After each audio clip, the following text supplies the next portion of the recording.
The protest outside City Hall is growing, Mayor. The teachers' union is adamant about the budget cuts.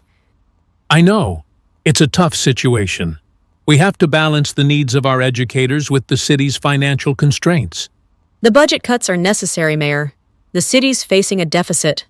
We can't afford to keep spending beyond our means. I understand that.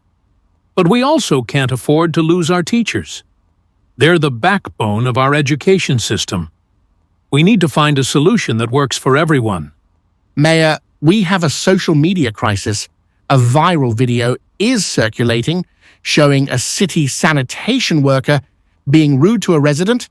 It's not good. Get me the video, and have someone reach out to the resident and the sanitation worker. We need to get their side of the story. Yes, Mayor. This job, it never ends. It comes with the territory, Mayor. You knew what you were signing up for. True, but sometimes I miss the simpler days, when my biggest concern was fixing potholes, not navigating national headlines. You're doing a good job, Mayor. You're making a difference. I hope so. I want to make this city the best it can be for everyone. Your family is proud of you, Mayor. I hope so. I want to make them proud. Now, back to business. We need to figure out how to fund our schools without breaking the bank. Any ideas? We could explore public-private partnerships, perhaps, or look into grants from the state. Worth a shot. Let's brainstorm some options. Worth a shot. Let's brainstorm some options. The comment section is not pretty. People are calling for the worker to be fired, and some are even making broader accusations about city services. Context is everything. Let's find out what led to this interaction. Chloe, can you have the sanitation department head come in? Jake, put out a brief statement acknowledging the video and stating that we're looking into the matter. Emphasize that we... On it. Mayor, should we disable comments on our social media posts for now? No, we need to hear what people are saying, even if it's critical, but we also need to ensure the conversation remains civil, moderate, carefully. Mayor, about this video. Marcia, thank you for coming. We need to understand what happened.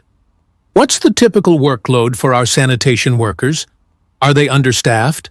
Facing any particular pressures? Mayor, frankly, yes.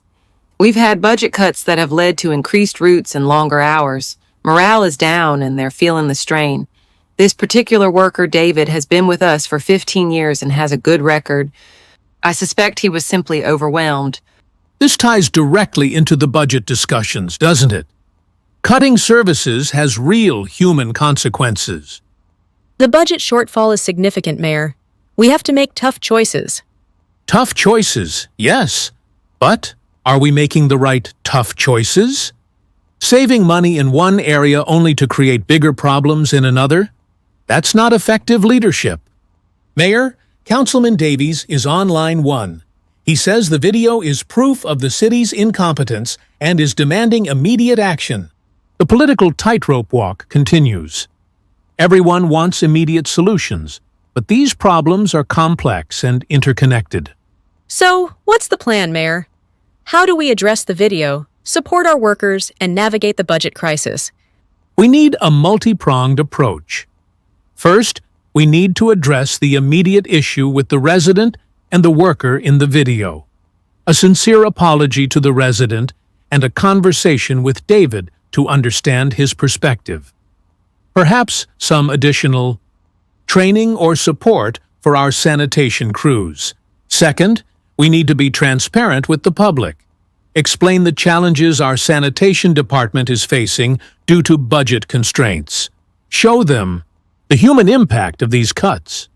We could do a series of social media posts, maybe even a short video with you addressing the issue directly, Mayor? Yes, Jake. Something authentic and empathetic. Let people see that we understand their concerns and that we're working on solutions. And the budget? The budget? That's the long game. We need to explore those public-private partnerships, look at grant opportunities, and perhaps even revisit some of the proposed cuts. We need to find creative solutions that don't compromise essential services or... the well-being of our city workers. This isn't just about fixing a problem. It's about setting a standard, the Sterling standard. We treat our residents with respect, we support our workers, and we find solutions that benefit the entire community, even when it's difficult. Now, let's talk about those teachers.